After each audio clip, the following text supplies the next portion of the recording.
Let's do it. Oh my God. If you scared, say you scared. I obviously am. Say, how you doing? I can't even look at you. Hey, listen.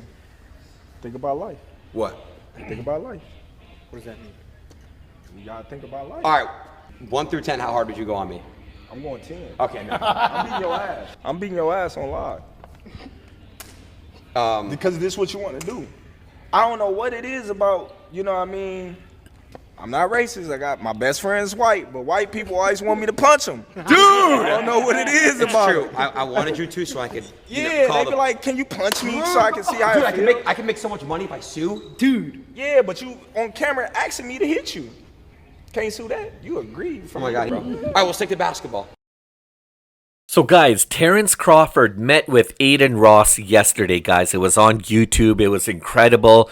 What an amazing interview, guys. Adin Ross is so good at what he does, and to have Terence Crawford be able to shed some light on a few things. And look, I mean, Terence Crawford, he didn't hold back, but he did say something that was absolutely low-key, and it explains everything about boxing, why he retired, why he doesn't care about the pound-for-pound titles or lists or accreditation, why he wants nothing to do with the UFC or MMA. And honestly, I think people are finally starting to misunderstand him a lot less, right? I mean, Terence Crawford, there's a lot about Terence Crawford you can say, but he is somewhat of an elusive personality. And, you know, he speaks when he wants to speak. He speaks when he needs to speak. He just doesn't yap like you see a lot of other people do, especially on social media and stuff. He's a pretty reserved, very conservative guy. And I want to talk a little bit about this in his sit-down discussion with Adin Ross.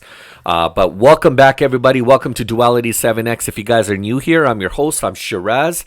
And on this channel, I try to cover all the latest trending stories when it comes to the world of MMA, UFC, the WWE, and boxing. And real opinions, guys.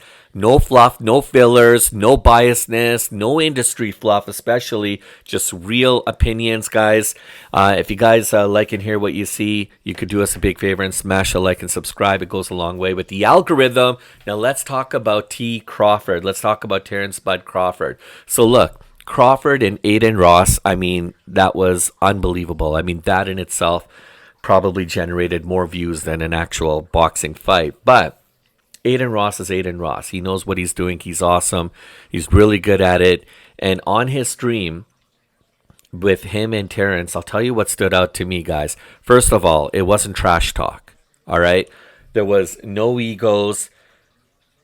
I think you got to see Terence Crawford the way Terence Crawford is and the way he acts and carries himself on a day-to-day basis. There was no, as I alluded to earlier, there's no fluff about this guy. I think he's quite genuine in his approach and his demeanor and how he kind of carries himself.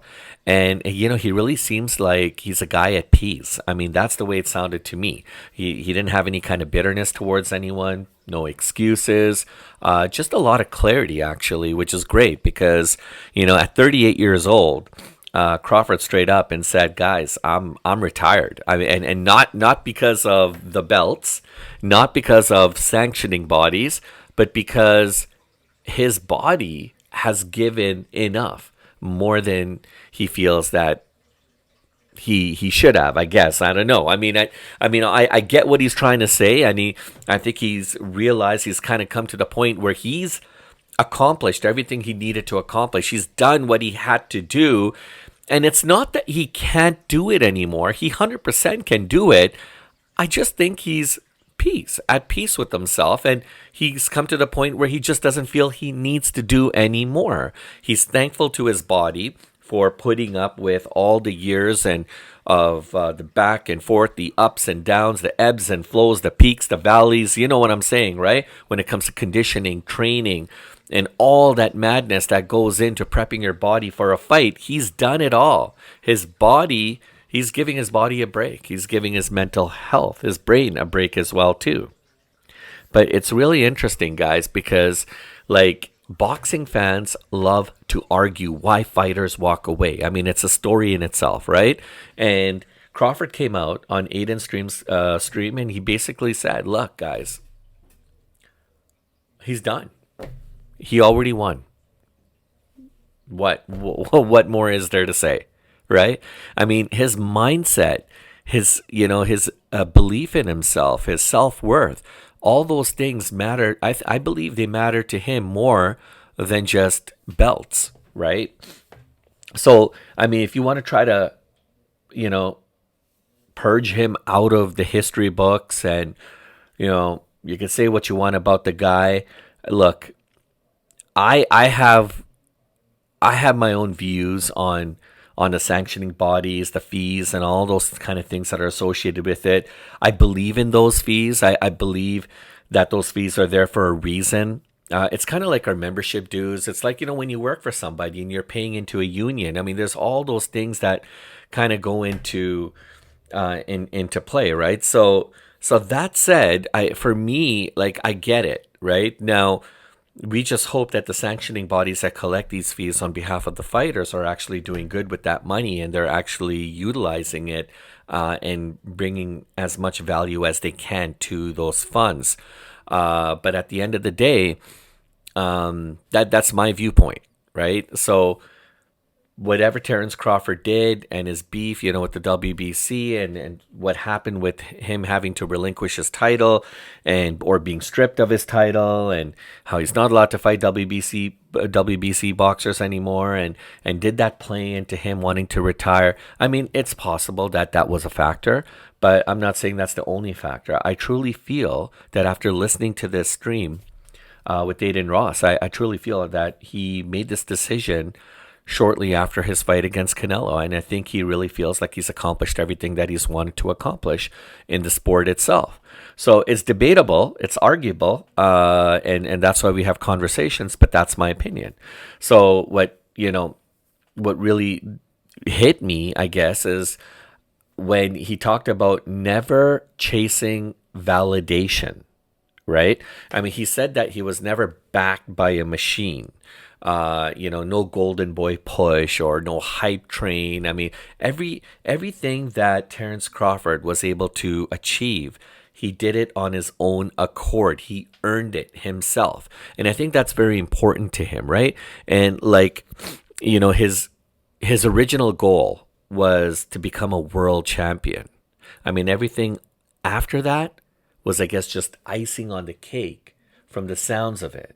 I mean, that mindset, guys, that mindset alone explains why he's not emotional about belts, rankings, or even defending undisputed titles. I mean, from his perspective, he's already crossed the finish line, guys. He's done what he had to do. And when we're talking about P for P, legacy talk, I mean, look, let's talk about criticism, guys. I mean, look, Terence Crawford, he did address that. He said that whenever he wins, people always say that his opponent was washed up, right? But if he lost, now suddenly age becomes the factor of the conversation. It becomes an excuse. And look, he's not wrong, guys, honestly. He makes a lot of valid points. I mean, that almost seems like it's the case for almost all fighters these days. I mean, look at Potan. Look at Alex Pereira. I mean, the guy's a world champion. I mean, he saw what he did, in his last fight, and he became a world champion the same age as Terence Crawford became a champion. Now, if Alex Pereira loses, and let's say he doesn't have a good fight, but he loses, but knowing he still has the skills to be a dominant fighter, right? Everyone has a bad fight. Everyone has a bad day, right? It's no different in MMA and boxing and in the world of combat sports. You go out, you could do all the right things, and then you go out there, and as Ariel Helwani once said, you could slip on a banana peel in the ring, or, you get hit by that one shot that you didn't see, and it just changes everything. Now, everyone's gonna become a critic at that point. And if you let's say that happens to Alex Pereira, everyone's gonna say he's too old, he should think about retiring. I mean, but if he wins, Yeah, he's unstoppable. He's a machine. This is why he's the best in the world. No one, it's so funny how people think and how people talk, but that's what happens, guys, right? Those are the narratives that we have to expect, right? And look, hardcore fans are going to respect the shit out of Crawford, right? Casual narratives, I mean, they still downplay him, but they'll respect him. Right now, here's the important part about this whole thing. Right at this point, from when I watched this interview, I kind of played back a few parts of it because it was really interesting. But for me, the gist of it is I really don't think he cares anymore.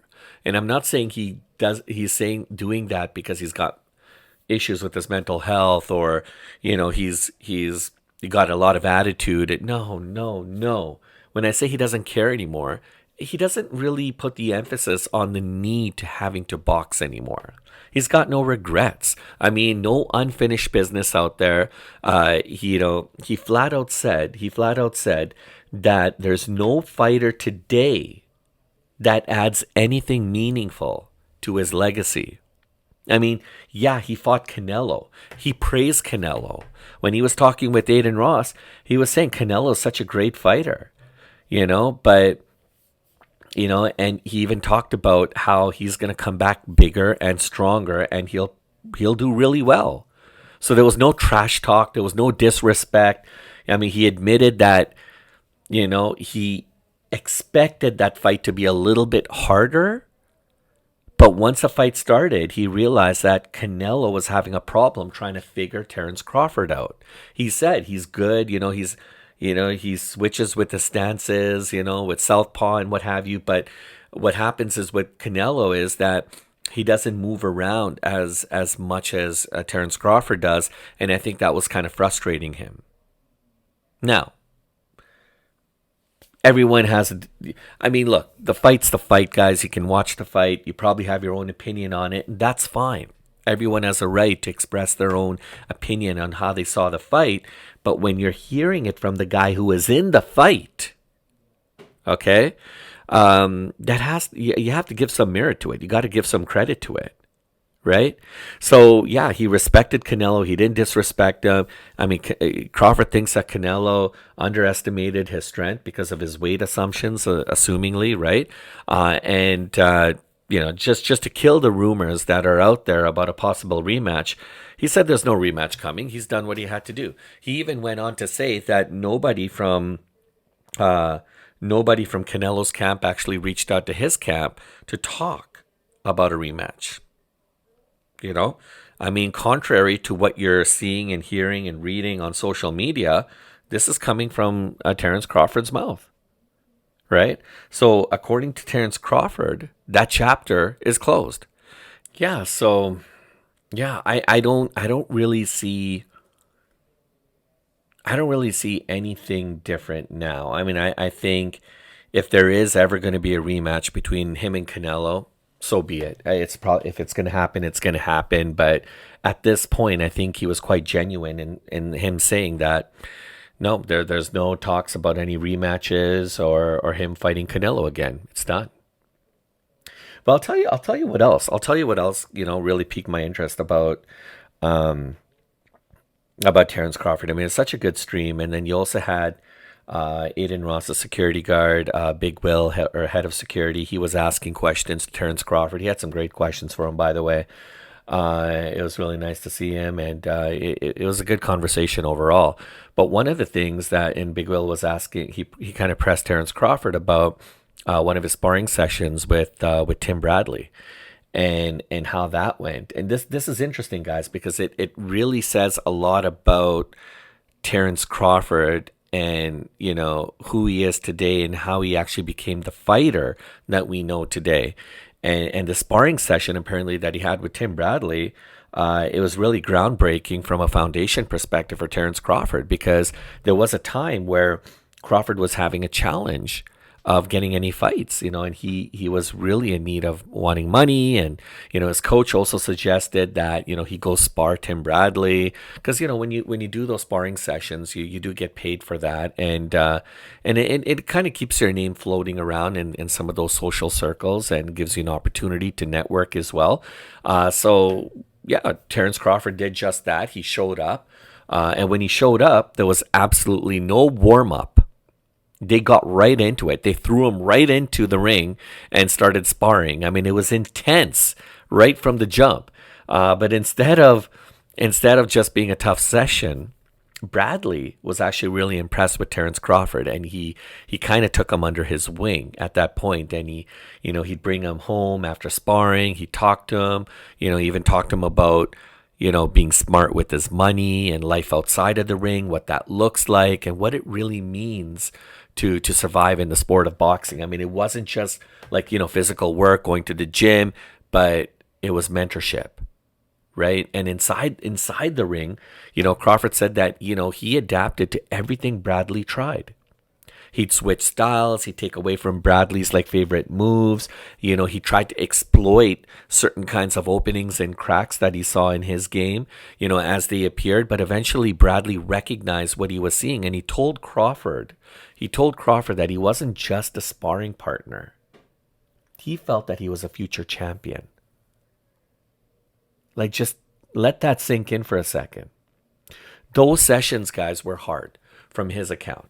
But very, very formative, right? And they highlighted Crawford's biggest strength, which is his adaptability, his ability to adapt and change when necessary, right?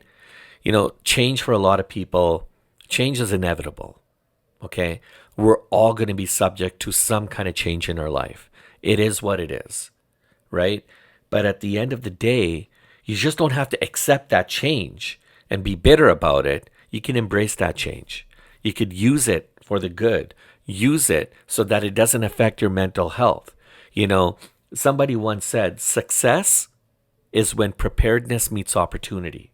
So the more successful you are, the more prepared you are, those opportunities are going to come. Right?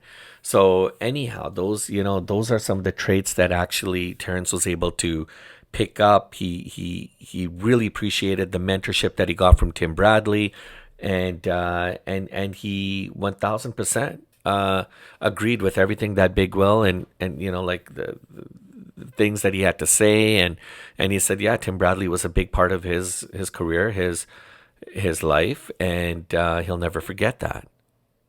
Right? And what really hit me was how a guy like Tim took the time to mentor this young fighter in Terence Crawford, and to teach him, bring him home, talk to him about the sport, talk to him about what they just did in the ring, maybe talk about their practice, their sparring sessions, to talk about, things outside of the ring, what to do when you come across a large sum of money, what to do when you come across money in general, the people that are around you, the people that you are associated with, what all that means. And so Terence Crawford, learned a lot. And those are some of the things that I wish and I hope other fighters are doing with some of the other younger fighters that they're coming across. They're, it's kind of like passing the torch, so to speak, but really being able to give back to the community, helping others, other fighters, and not just in the sport of boxing, in the world of MMA, UFC, all these different organizations that are out there. This is what I call about having a proper support structure in place. I mean, a lot of these organizations don't have an HR department when you can go and get personal service agreements or, help with certain things. And it's run very differently than your typical, corporation or business. A lot of those support services are not there. The structures are not there, which is why a lot of fighters get into the sport and they don't know what happens to them, and they end up getting lost in the shuffle, and then they're out on the streets and they don't even know what to do. right? So kudos to Tim Bradley. That was a beautiful, beautiful story. I just wanted to share that with you. You'll probably get a little bit more context and details if you watch the video. I'll link that video actually in the description because it was really nice. I think Adin Ross did such a good stream there. But now this is the part that's probably going to stir a lot of people up. And Crawford, contrary to what a lot of people think, Crawford was actually very respectful towards MMA fighters, okay? But he was also very firm. He's not crossing over. He has no intent to cross over. And look, he does have a wrestling background, right? But he's not saying that he doesn't want to cross over because of fear. It's not because of skill, but primarily because the money is just not good enough, and the damage that you could suffer, he feels is a lot more than what, say, boxers would go through in a fight. So things happen. And for him, it's just not worth it for him to go into the ring at that level and not get paid the way he feels that he should be getting paid at. And so he's got a lot of issues with that. I mean, he straight up said that the physical toll of wrestling, elbows, kicks, grappling, is not worth the pay, especially when compared to all elite boxing purses. Now, Terence Crawford made a heck of a lot of money against, Canelo, a lot of like umpteens and umpteens of millions of dollars. Some people saying around 50 million. That said, not every fighter that you watch, in boxing or every boxing fight that people are going to make that kind of money. It takes years and years and years to be able to get to that level. If you ever get to that level, a very small percentage of people will make that kind of money. But if you're really good at what you're doing, and as long as you're in the top 10, there is opportunities for you to make some decent money, right? And without attacking Dana White, he basically said that what a lot of people already think. He said MMA fighters are underpaid for the damage that they have to endure and take. And he paused, right? So like he also touched on CTE, brain injuries. I mean, he basically said it all exists in combat sports, and he said that more conversations need to happen, and the conversations need to be smarter, not emotional, and so he's all for that. He talked about he named some fighters actually, and not just randomly. I mean, he called Yurkis Gamboa probably one of his toughest opponents that he's had in his career. That was interesting. I mean, Yurkis, he was great. He was a really good fighter. But yeah, he did, thinking about this now, yeah, it seems like he did pose a big problem and threat to Terence Crawford. So he acknowledges that. He spoke very respectfully about Canelo. I think I alluded to that earlier. And he even acknowledged Jake Paul's improvement in the sport of boxing. While clearly separating influencer boxing from elite skill, he did give credit where credit is due, and he said that Jake has improved a lot. He even actually said that in his fight against Anthony Joshua, I'm talking about Jake Paul and Anthony Joshua, that Jake Paul looked a lot quicker in the early rounds. He was moving really good, and AJ was just trying to keep up. He was trying to catch him. So and that's a credit to Jake Paul's athleticism. So he's definitely doing some right things, and hopefully when he gets healed up, he'll continue on his efforts and hopefully one day win a title. But yeah, that was really nice. He named John Jones, Max Holloway, to name a few. He said that they had a lot of great dominance, good heart. They had great adaptability as well too. Some of the same skill sets that he feels that he has. And then the whole thing with Ilia Topuria, because you heard about Ilia Topuria calling him out, right? He even admitted that he hasn't really watched Ilia Topuria really fight yet, but he knows that the buzz is real and stuff like that. And but again, he was being very respectful. He even talked about his favorite fighters, right? And of course, one of them really sticks out, and that's Muhammad Ali. Oh, amazing.